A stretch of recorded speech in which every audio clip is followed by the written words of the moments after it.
What's the scariest situation you've ever been in? My name's Chris Twomley, and this is a speech about a big storm on a small boat. So, as I mentioned in my first speech, my favorite hobby is sailing. When I was about 14, I was out on a typical Wednesday night race with one of my best friends, Ian. Their family had about a 28-foot boat named Infiltrator. As we left the dock, it was a beautiful night. It was sunny, not a cloud in the sky, 80 degrees, winds about 10 to 15 miles an hour, which was perfect. About halfway through the race, we were about 4 miles from shore. This is when it all started to change. We could see a storm front moving in, but it was a ways off. As it got closer, the whole sky started to turn purple, and we could see a giant wall of rain moving towards us. We kind of figured it might miss us because that's what the radar said, but we were wrong. As we were about 6 miles from shore, we were in second place.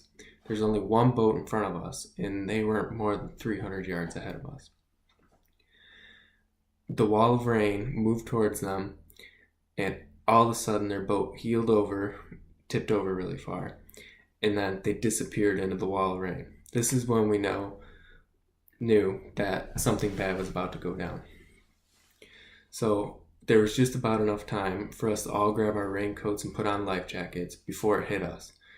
The winds picked up to about 50 miles an hour, and you couldn't see anything. If you looked into the wind, you couldn't breathe. The rain felt like hail, and it was absolutely terrifying. You could see the bottom of the boat, which never happens. So we just did as much as we could to take down all the sail area. We were still heeled over super far, and it almost looked like the boat might sink because it was heeled over so far it was taking on water. The storm lasted only about 15 minutes, and we recorded a top wind speed of 78 miles an hour.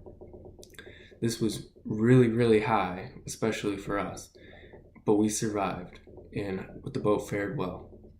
We didn't have anything wrong, but others didn't fare so well. Some people had broken masts and up to $10,000 in damage to their boat. This is just an important lesson to never trust what you see on the internet and to trust your instincts at all times.